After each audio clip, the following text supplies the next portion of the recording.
ここが好きだよ日本人へようこそ。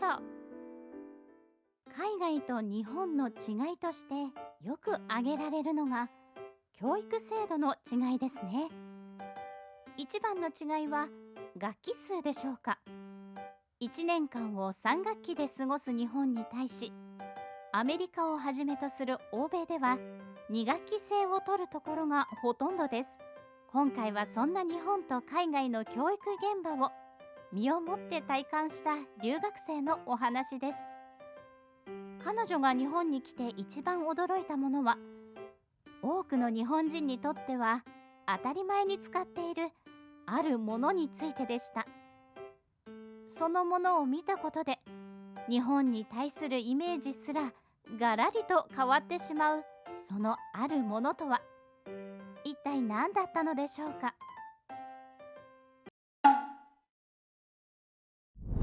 はい、私メアリー、アメリカ在住の16歳の女の子よ。今ね、パパの仕事について日本に留学しているの。パパは何事も経験がモットーのビジネスマンだから、私にもこの機会に留学しなさいって半ば強制的よ。ひどいわよね。でも私、日本に留学ってちょっと嫌だったのよね。なぜかっていうと、前にお隣のボブが日本に留学していた時の話を聞いたの。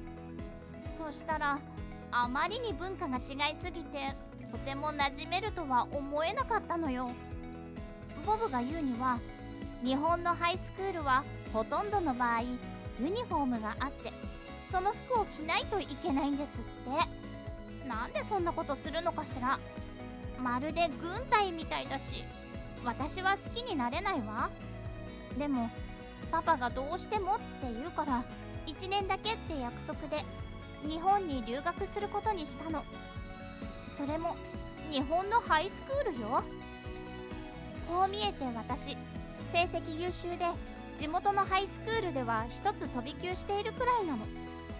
日本の学校には飛び級の制度がないんでしょ。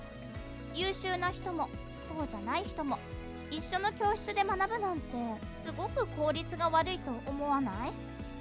アメリカの学校の方が自分の得意な分野を伸ばしていける気がするのよね。なんて話をパパにしたら、視野が狭いって怒られちゃった。私も意地になっちゃって、売り言葉に買い言葉で日本に留学することになっちゃった。そんなこんなで今年の春から日本に来ているってわけ。実際日本の学校に通うようになって、やっぱり馴染めないかもと思うことはたくさんあったわ。日本では何をするにもクラスという枠の中で行動しないといけないのよ。朝クラスについて自分の席について担任の先生を待つ。こんなこと私の学校ではなかったわ。学校にもよるけど、私の学校では授業は先生の教室に行って受けるし、自分の机なんてなかったの。担任の先生なんて初めて聞いたから、説明された時は訳がわからなかったわ。日本でも教室を移動することもあったけど、みんな一斉に同じ教室に行くんだもの。なんでって隣の席の子に聞いたら、選択科目の時はバラバラのこともあるよって。日本では授業の内容を選べる幅がとっても狭いって分かったわ。そうそう、留学してすぐの頃、私喉が渇いて授業中にドリンクを飲んだのね。そしたら先生もクラスメイトもびっくりした顔で私のこと見るの。驚いて私も思わず固まっちゃったわ。その時聞いたんだけど、日本では授業中にドリンクを飲んだりフリスクを食べたりしちゃいけないんですって。どうしよう、私集中したい時にガムを噛んでいたのに、それもダメなんですって。もうがっかり。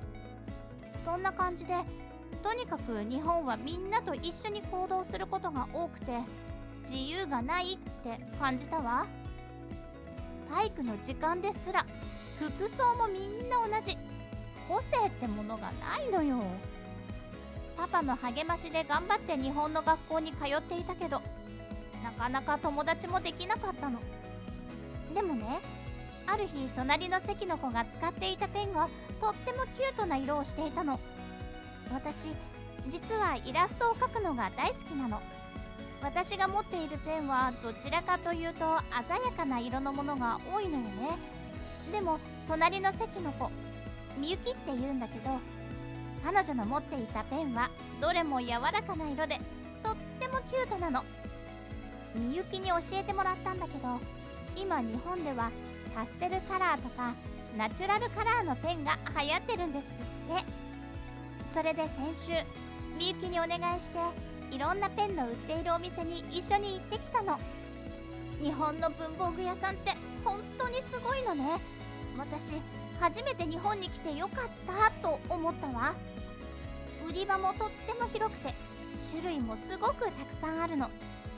みゆきの持っていたマーカーペンの売り場にも行ったんだけど、色の種類がとにかく多くてびっくりしたわ。アメリカのペンははっきりした原色が多いんだけど、日本のペンはホワイトが入った色とか同じブルーでも濃さによっていろいろあったり、見ているだけで楽しかったわ。私が気に入ったのはジャパニーズカラーのシリーズね。桜とかグリーンティーカラーとか優しいイメージのカラーでとっても素敵なのよ。日本人の色の感覚ってとっても繊細なのね。同じ景色を見てもこんなにいろいろな色の種類が見えているのかしら。そうそう、みゆきに可愛いだけじゃなくてとっても便利なペンも教えてもらったの。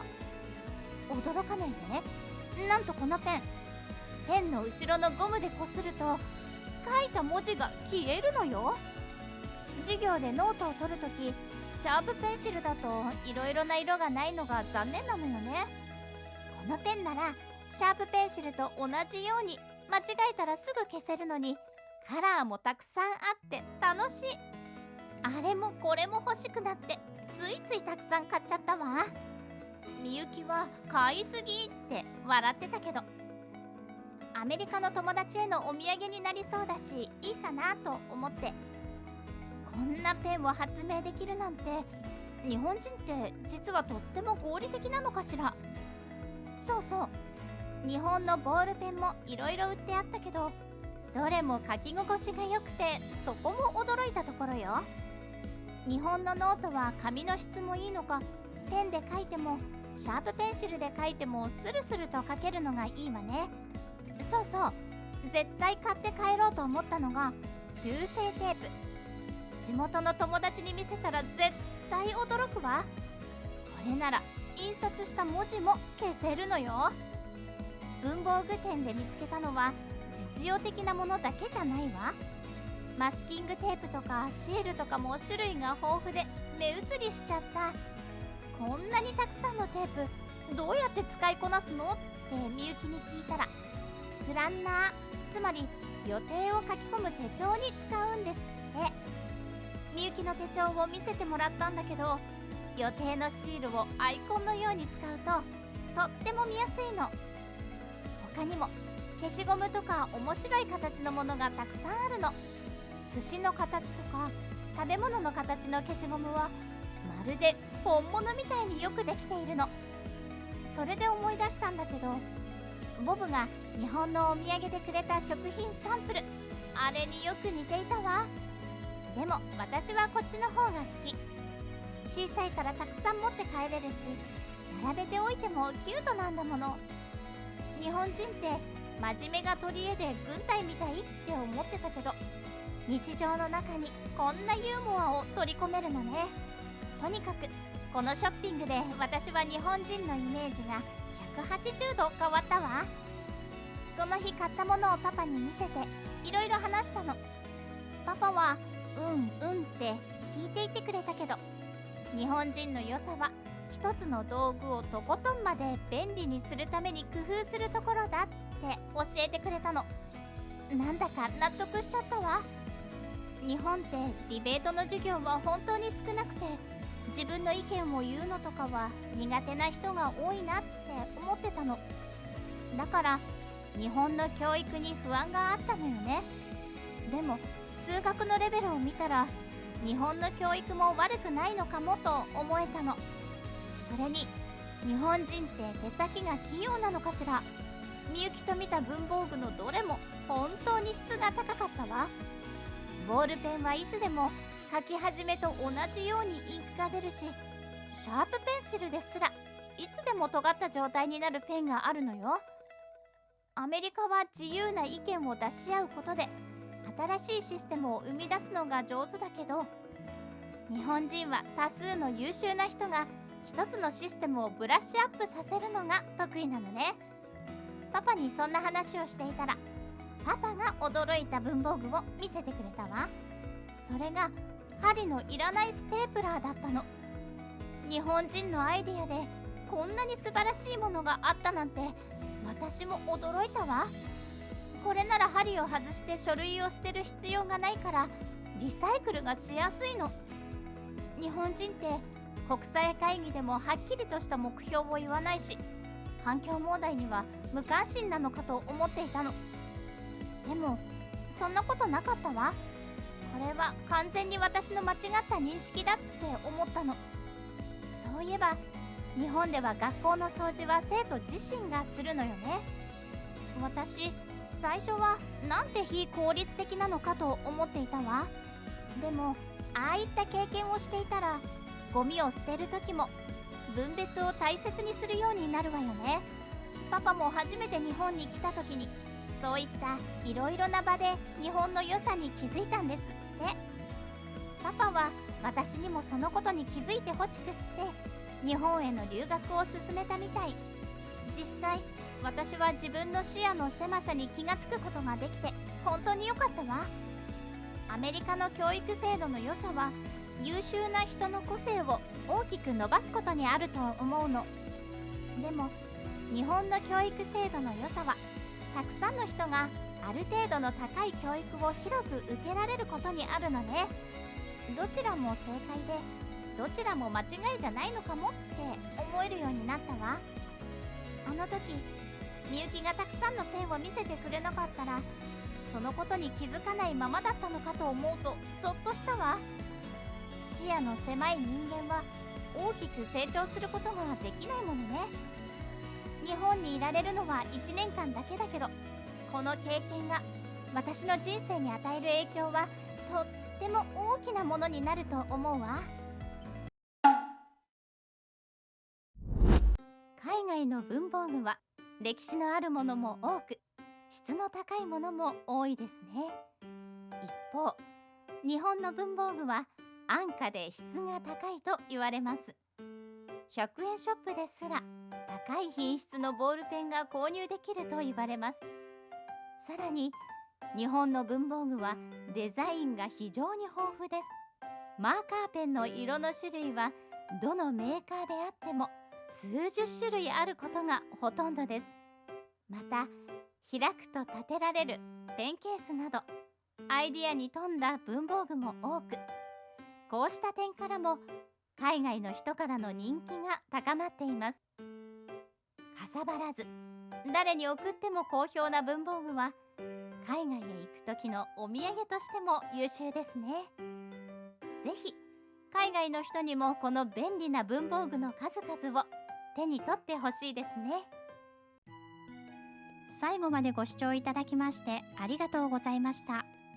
視聴者の皆様のご意見ご感想をコメント欄までお寄せください。もしよろしければ高評価やシェアしていただけると嬉しいです。それではまた次回の動画をお楽しみに。